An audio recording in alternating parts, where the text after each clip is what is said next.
Welcome to our Young Creatives chat with Ebun Oladeru. Thank you so much for taking your time to come and talk to us today. I hope you're doing well. Thank you so much for having me. Yeah, it's an absolute pleasure to be here. Really excited. And yeah, I'm doing good. I'm doing good at the moment. Good. I think we're all as excited as you are to hear what you have to say. To start this all off, we're going to start with something kind of chill. Tell us three things about yourself that if we really knew you, we would know. So if we were like your friends, we would know about you. That's a really good question. Three things that people don't really know about. Well, I'm definitely a workaholic. People that know me do say that a lot, that I kind of, it's not so much that I'm workaholic, it's just if I'm passionate about something, I can't stop until it's done. Um, Second thing, I love music. I love dancing. So whenever I'm working, I'm always dancing and bopping away to tunes as well. That's something that really keeps me going. And trying to think of um I love collaborating with people as well. I love like just getting other people's ideas and then it always put it all into one kind of big melting pot and you usually get something really amazing. So yeah, I'd say they're my three things. Yeah, I definitely get the dancing one. I literally dance all the time, everywhere, Yeah, same. always.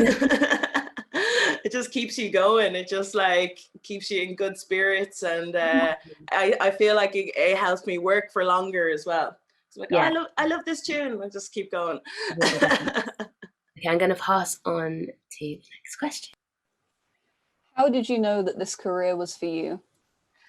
I didn't for a long time. I really didn't. I kind of so at the moment I work in production design and prop making, but I didn't start off doing that at all. I did fashion media and promotion in college in Brighton University, and that was all very yeah, it was all fashion led, so styling, photography, all that kind of stuff. And it wasn't until God, I'd say I was out of uni about a year, 2 years before I really knew that this kind of work existed. Um, yeah, I had no idea. I always thought, oh, I'm gonna work in the fashion industry, which I have done, and I still do that. I do production and styling, but it's not my main focal point for my career. So um, yeah, it wasn't until I started working in festivals. I started volunteering on festivals on the like design team and the crew that put everything together, and I absolutely loved it. Like I'd always been creative and I always liked making things, but I never really thought that I'd be doing it full time. Other than fashion, but it's very different. So yeah, it took me a long time to figure out that I was doing the right thing and that yeah, how to get into it or even what it was. Yeah, absolutely. It's nice to hear that like not what you do at like university or something isn't like the end point of your like, oh, this is what I'm going to do forever. Like you keep on finding new things as you explore. So it's really interesting to hear how like you went from this to doing this and then you're here now. Yeah, definitely. That's one thing that I actually had in my head that I would love for you guys to remember, that don't feel pressured to pick something. Like whether you're in school and you're about to finish and oh, I have to pick something for college, or I'm finished college and now I have to do this exact thing that I've been studying for. Like it doesn't have to be like that. I mean, it can, and that works really well for some people, but a lot of people, they put themselves under a lot of pressure unnecessarily because things come to you when they're meant to. And even if you've gone to college, like I did fashion, and it's not the exact same, but you do have to have like a fine eye, and there's similarities. But if you've gone to college, kind of, you're gonna be prepared for um jobs like that, even if it's not the exact thing that you studied for, you're gonna be prepared, because there's always little different elements that you'll take that you've learned, and then you can put it into something that you're really good at, that you mightn't have discovered yet, you know. Yeah, absolutely. Thank you. Thank you. What has been the most challenging aspect of your career? Oh, definitely finishing college. What I just spoke about, finishing college and figuring out what I was going to do, because I was doing internships for, like, I was interning in college, I was interning after college as well, but I was working for free. So it was really hard to live. To live, I was working a full-time job in a bar and interning as well. So I was working in Brighton in a nightclub, in a bar, and then I was interning in London. So I was just flat out constantly, with very little money, and at times very little hope that I was going to be doing what I wanted to be doing. But you're at that stage, like, I didn't actually know what I wanted to be doing. I thought I knew, but I think the reason why that never kind of, it didn't happen for me for a while, was because I was kind of like, I wasn't quite sure. I was like, maybe I should do this, maybe I should do that, but yeah, it took me a little while. So I think just the uncertainty of, am I gonna make it, kind of, I had about a year of that. Yeah, that was definitely one of the toughest times, because you want to keep going, you don't want to give up, but there's definitely times where you're like, oh, maybe I should go get a normal job, which if you're really passionate about it, like, don't give up. Don't give up. You can always be doing like a side job, like I did. You could be working in a bar, and it's hard going, but it's worth it in the end. Yeah, and I think there's definitely some truth to the phrase, if you want something bad enough, you'll find a way to do it eventually, because it seems like that's what you managed to do. Absolutely, yeah. Thank you. It's really like reassuring, I'm sure, as you've heard the others say, to kind of hear that even though you didn't do that exact thing in college, it's what you're doing now and you're happy to do it now. Because I think that's kind of a fear that a lot of young people have, because we have such a big responsibility from the ages of like 11 when we're picking our GCSE options, and to have a set idea of what we want to do for our career, and that's a lot to put on young people. So it's like reassuring to us, and I'm sure all the people that are going to be watching this will be reassured as well. So yeah, thank you for that. Brilliant. And as a bit of a contrasting question to the last one, what has been the highlight of your career? Oh, yeah, there's been so many highlights. I mean, working with amazing people, that's a big one. Like, there's so many people I've met on my journey, that either do really similar stuff to me or do something completely different. And then it's always great to be like, oh, that person's really good at that, or they're really whatever. And then you like, so that's been a really good highlight. I think for my actual work, the Where Are You From video that I think you guys might have had a look at during the week, that was massive for me. And again, it was something that wasn't planned. Like, sometimes I could be working on projects for months, and it'd just be in your head, and you'd be kind of getting sick of projects. But that was so spur of the moment, straight from the heart. Like, wrote it like in half a day, made the video, and it was out the next day. So I didn't have any time to think about it. Whereas if I had a lot of time to think about it, I would have been overthinking it and being like, no, let's not put it out, let's not do it, or let me just change this, and then it would have never gone out. So the fact that it was all just like, it happened within 24 hours, and the response was insane. Like, the response was massive. And just being contacted by people that I was like, I can't believe this person knows I exist. Like I know you guys are definitely too young, probably to know Samantha Mumba, but she's a pop star, she's an Irish pop star from when I was a kid. She was massive. And she contacted me on social media and was just like, this video is incredible, like stuff like that, where you're just like, I can't believe these people where I looked up to their art so much when I was younger, and then they're seeing stuff that I'm doing. So yeah, that was massive, really inspiring, and just like pushed me to keep doing more. Yeah, 100%. That feeling, I couldn't even like imagine you feel on top of the world completely. But yeah, that sounds, it's just so cool. Like the people you look up to, like your idols, knowing you exist, like you said, couldn't even imagine it. That is so so cool. Have you ever experienced a creative block, and how have you overcome one?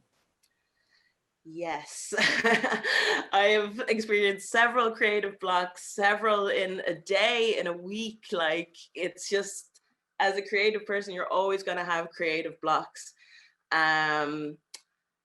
Yeah, and especially like I was saying before, when I was working full time, say in bars, and I didn't really have the time to express my creativity, so I wasn't doing as much as, but now it's full time. It's my full time job. But when you're not immersed in creativity all the time, it can be really hard to think of stuff when you're just kind of doing the same routine the whole time that doesn't have anything new or exciting happening in it. So yeah, I think ways of getting around that was definitely just taking a break. Not putting so much pressure on myself, being like, I have to think of something, and you're not coming up with good ideas, and you're just putting more pressure on yourself, and it's just a never-ending cycle.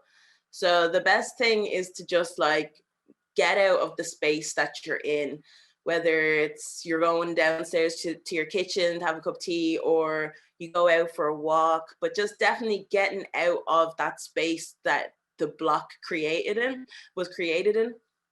And just get yourself in new surroundings, no matter how small or different, like how small a difference the surroundings are. Music again is another one, a great like inspiration for just getting out of that block, definitely. And I love looking at history, so like historical things that have happened in the history are massive inspirations for me. Definitely, I just like, because history always kind of repeats itself, but with slight differences.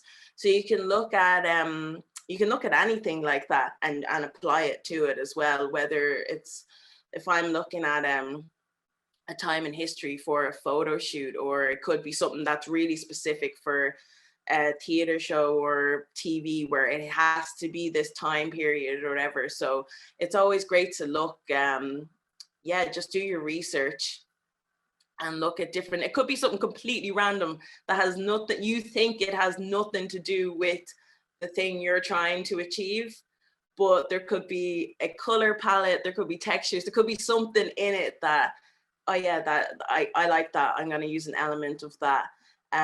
So yeah, it's about seeing things for other than just, oh, this is like, that's a flower, I'm just looking at a flower. It does. And as creative people, I'm sure that you definitely do that all the time. You look at something and you're not just looking at it for what it is, you'll see something else in it. So to surround yourself by around different things is a massive help for me anyway.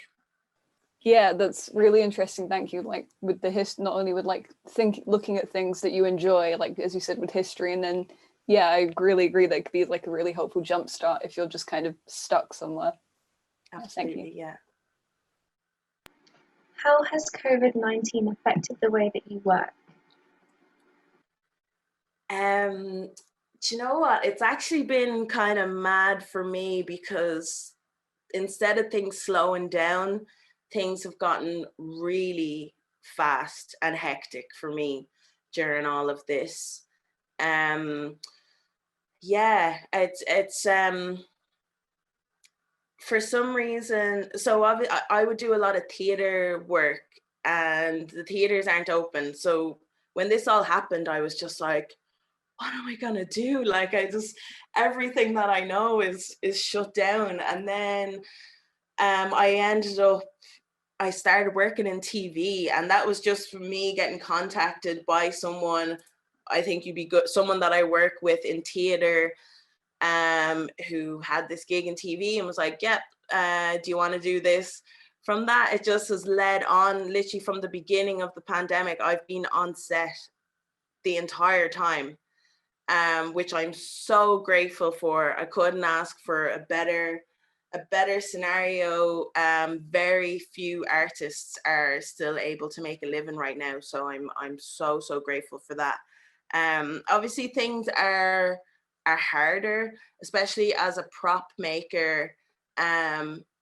Everything has to be cleaned down. Like, I'm the only person that can touch it before an actor gets it, and that kind of stuff. So there's a lot of like reprogramming your brain of stuff that you would have just never thought about before. But now it's like, it's really they're really on it, and there's like a new kind of position in film work for COVID officers.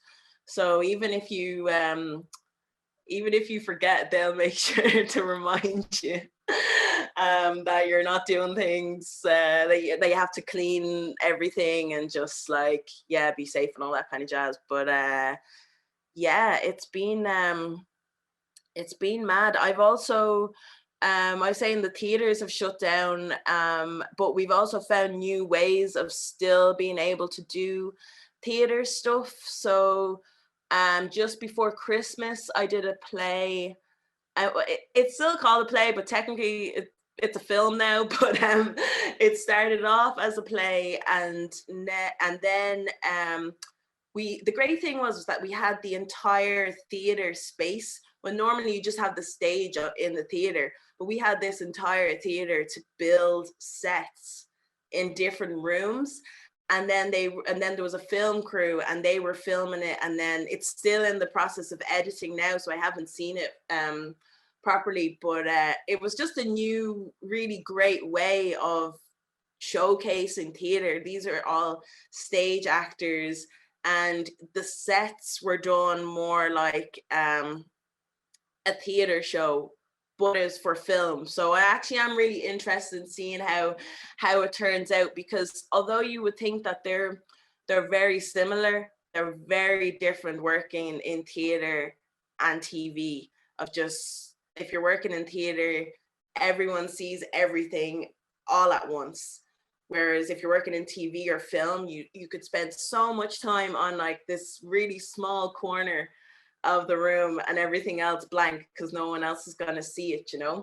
So yeah, it's been really interesting trying to figure out new ways of getting theater across. I'm doing another theater show that's going to be on Zoom later on in the month, and that's going to be, so that's live. That's kind of harder again than the one at Christmas, and it's for kids as well, so it's really fun and like out there. But yeah, we have the actors are kind of doing like a puppet show on Zoom, with everything really accessible to them, and everyone's just figuring out, it's a whole new way, a whole new style of getting imagery across. But it's exciting. I love a challenge like that as well, because we don't have any other options. So it sparks new ways of creativity that I could have never even, my brain would have never had to go there before COVID and Zoom and all that stuff. Yeah, it's amazing how the industry can adapt to the new situations. Yeah. Yeah.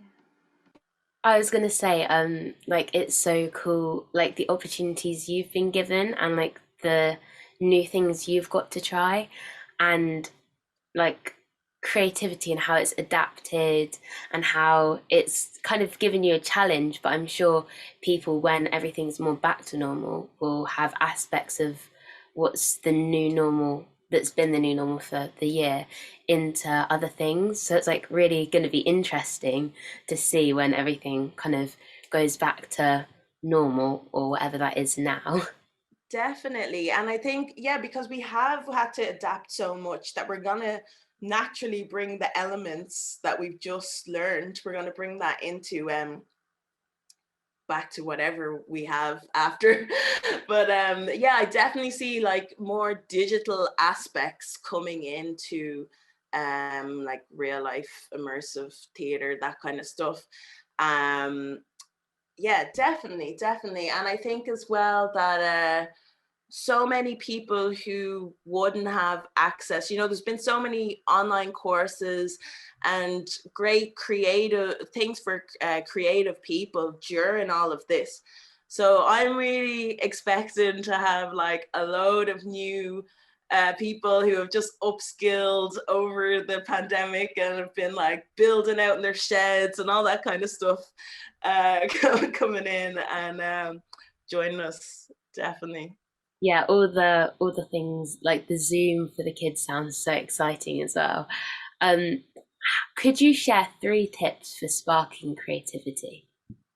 Yeah, yeah. So, like we were saying earlier, the worst thing for me, if I just can't be creative, is when I start saying, "Oh, like I just need to think of something. I just need," and like, yeah, I'm sure other people are like that too. But when you're in that zone, you just think, oh, I'm so bad. I haven't got a creative bone in my body. I can't do this. Like, I know I do anyway. I really like go overboard, and then yeah, I feel like I'll never have a good idea again.